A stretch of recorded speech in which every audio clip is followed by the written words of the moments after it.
Hello students, good morning. Hindi score with BR channel पर आपका स्वागत है। आज मैं आपके लिए लेकर आई हूँ शिक्षा मनोविज्ञान के थर्ड वीडियो। तो चलिए स्टार्ट करते हैं। मोस्ट इम्पोर्टेंट क्वेश्चन है, क्वेश्चन नंबर 1 है, बाल विकास को सबसे अधिक प्रेरित करने वाला प्रमुख घटक कौन सा है? तो बाल विकास को सबसे अधिक प्रेरित करने वाला प्रमुख घटक है यौन परिपक्वता। विकास एक प्रक्रिया है, तो विकास कैसी प्रक्रिया है? विकास एक निरंतर चलने वाली प्रक्रिया है। बाल्यावस्था में मस्तिष्क का विकास होता है, तो बाल्यावस्था में मस्तिष्क का विकास 90% हो जाता है। वृद्धि और विकास हैं एक दूसरे के पूरक। मोस्ट इम्पोर्टेंट क्वेश्चन है, शारीरिक वृद्धि और मानसिक वृद्धि में संबंध है घनिष्ठता का है। शैशवावस्था के अधिकांश व्यवहार मूल प्रवृत्त्यात्मक होते हैं। क्या आप इस तथ्य से सहमत हैं?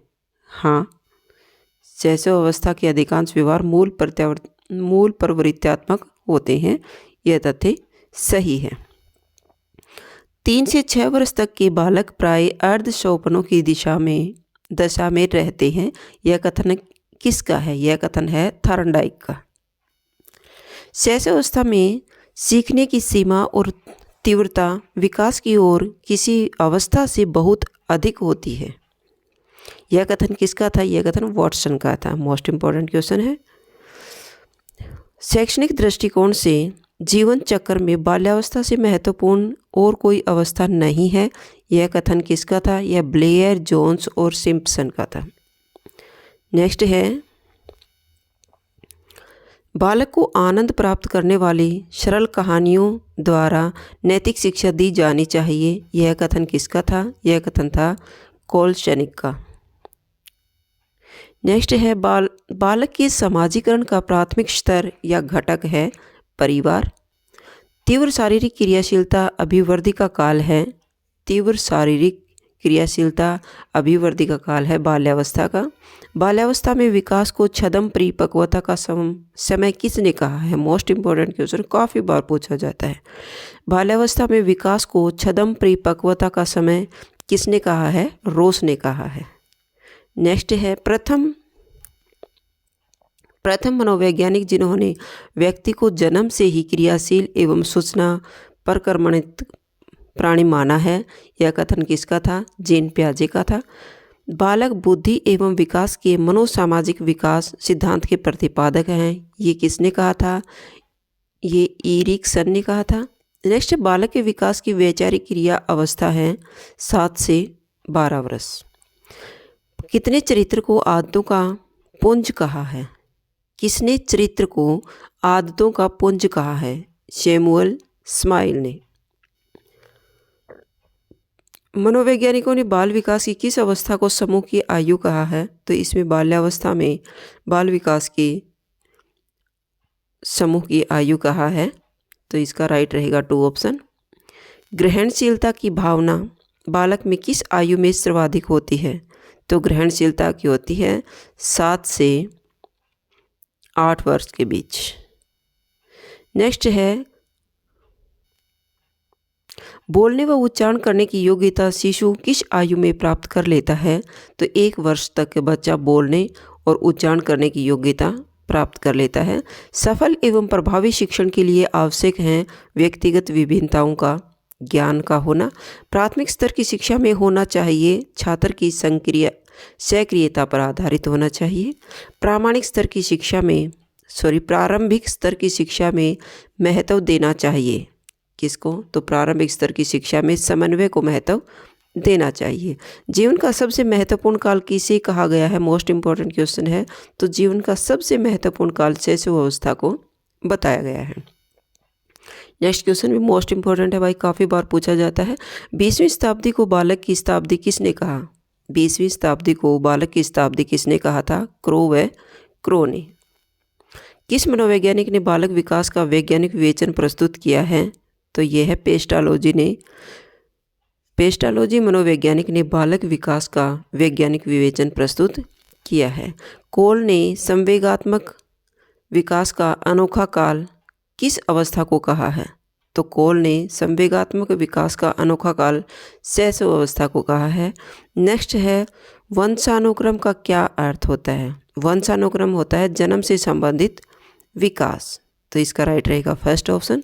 निम्न में से किस वैज्ञानिक ने वंशानुक्रम में बीज कोष की निरंतरता के सिद्धांत को प्रतिपादित किया है, तो ये है वीजमैन ने। वंशानुक्रम में बीज कोष की निरंतरता का सिद्धांत किसने दिया था, वीजमैन ने दिया था। बीज कोष वीजमैन, इस तरह से याद कर लीजिएगा। अर्जित गुणों में संक्रमण का नियम किस वैज्ञानिक ने दिया था, अर्जित गुणों में संक्रमण का नियम लेमार्क ने दिया था, राइट रहेगा 3 ऑप्शन। वंशानुक्रम के किस नियम के अनुसार बालक में अपने माता पिता के विपरीत गुण पाए जाते हैं, तो ये है प्रत्यागमन के नियम के अनुसार बालक में अपने माता पिता के विपरीत गुण पाए जाते हैं। बालक के विकास की दिशा निश्चित करता है, कौन करता है, वातावरण। वातावरण बालक के विकास की दिशा निश्चित करता है। पर्यावरण बालक को प्रेरित करता है सब अध्याय के लिए।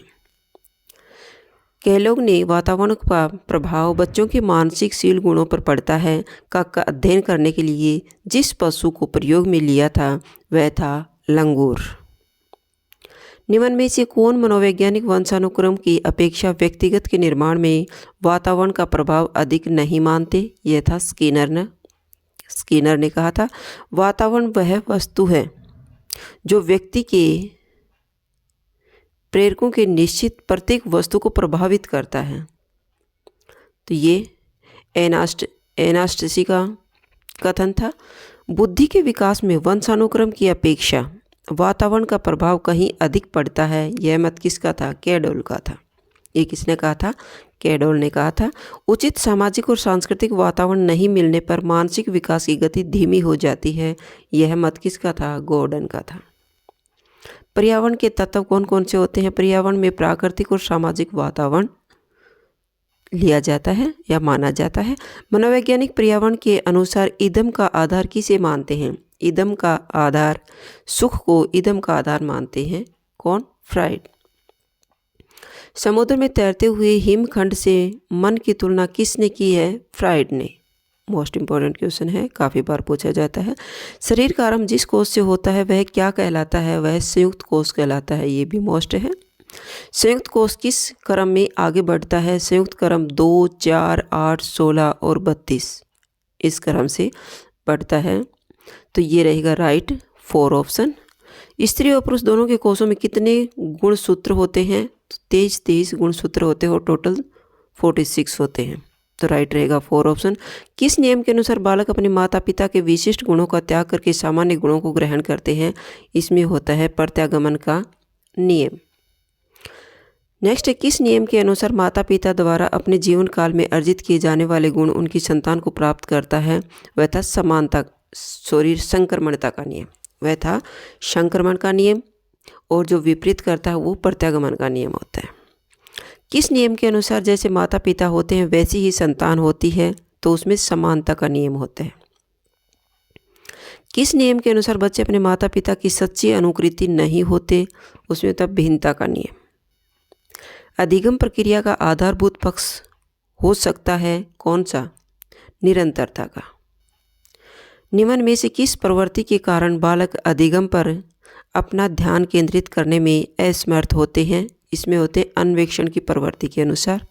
निम्न में से अनुवर्ग शिक्षण के संबंध में असत्य है, तो इसमें संपूर्ण कक्षा वर्गों में विभक्त रहती है। प्रत्येक वर्ग के लिए एक शिक्षक नियुक्त किया जाता है।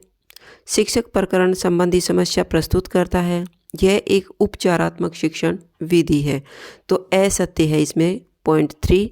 शिक्षक प्रकरण संबंधी समस्या प्रस्तुत करता है, ये इसमें रॉन्ग है। बाकी तीनों अनुवर्ग शिक्षण से संबंधित हैं। अधिगम स्थानांतरण के संबंध में असत्य कथन कौन सा है। अधिगम स्थानांतरण एक सौदश्यपूर्ण क्रिया है, यह पूर्ण ज्ञान तथा कौशल का अन्य परिस्थितियों में उपयोग किया जाना है। इसमें समायोजन में सहायता मिलती है और इसमें अंतर्दृष्टि का विकास नहीं होता, तो असत्य कथन है 4, क्योंकि इसमें अंतर्दृष्टि का विकास होता है, तो यह सत्य पूछ रहा है, तो राइट रहेगा 4 ऑप्शन। सीखना व्यवहार में सीखना व्यवहार में उत्तरोत्तर सामंजस्य की प्रक्रिया है। यह कथन किसका था? यह चार्ल्स ई स्किनर का था। तो ये आपके मोस्ट इम्पोर्टेंट क्वेश्चन बनते थे कुछ। अगर आपको मेरी वीडियो अच्छी लगी हो प्लीज़ लाइक कीजिए, शेयर कीजिए और सब्सक्राइब करना न भूलें। फिर मिलते हैं नेक्स्ट वीडियो में। Bye bye.